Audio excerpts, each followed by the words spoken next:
Öldin hennar, 1973.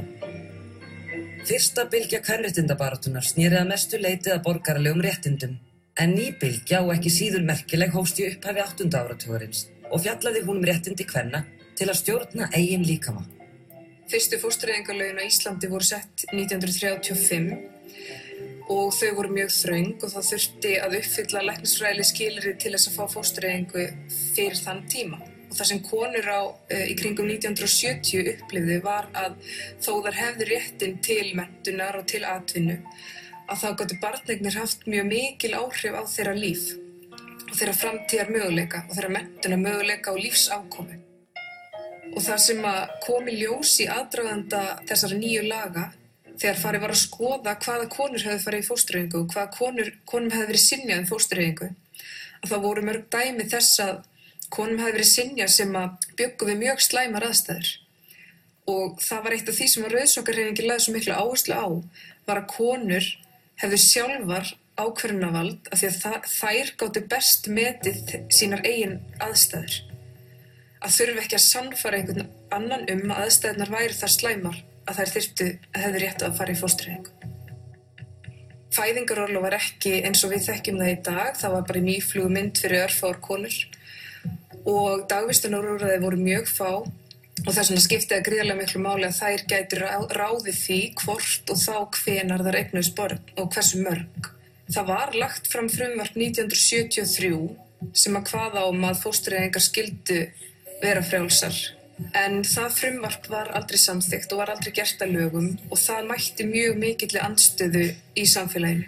Allri umræðu í dagblöðum, í sjónvarpi, í útvarpi.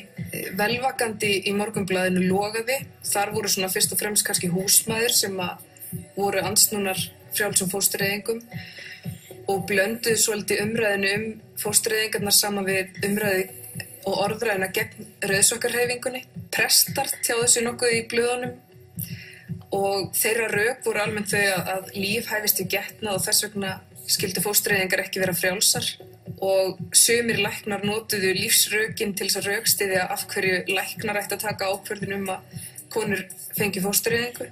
En rauðsokkur bentu á tvískinnung í því að þeir töldu að það væri verið að deyða líf en þeir hefðu samt völd til þess að ákveða hvenær það yrði gert.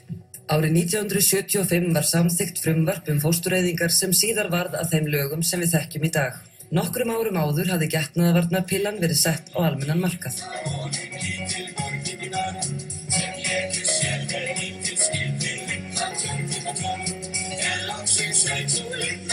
Pillan hafði alveg gríðarleg áhrif á líf kvenna og fyrir konur. Með pillunni kom í rauninni fyrsta sinn fram getnaðarvörn sem var ekki sýnileg makanum. Og það gat skipt með miklu máli fyrir konur að hafa stjórn á barneignum, jafnvel í hjónabandi eða bara í þeim samskiptum sem þær áttu. En getnaðarvarnir og frjálsar fóstureyðingar snerust þetta líka rétt kvenna til að haga sínu lífi eins og þær vildu. Og umræðan í kringum fóstureyðingar blandaðist svolítið þessari svona siðferðisumræðu að konur yrðu lauslátar, konur áttu að taka ábyrgð á eigin gjörðum og í rauninni vildu rauðsokkur meina að andstæðingar frjálsra fóstureyðinga vildu stjórna mjög mikið lífi kvenna. Í ár eiga fóstureyðingalögin 40 ára afmæli. Með margs konar getnaðarvörnum sem nú á markaði hafa nútíma konur nú val hvort eða hvenær þær hefja barneignir. Rétturinn til að kjósa var auðvitað mjög stór pólitísk réttindi sem konur fengu á sínum tíma. En rétturinn til að stjórna eigin líkama ekki síður mikilvægur fyrir konur. Stórt skref í kvenréttindabaráttu.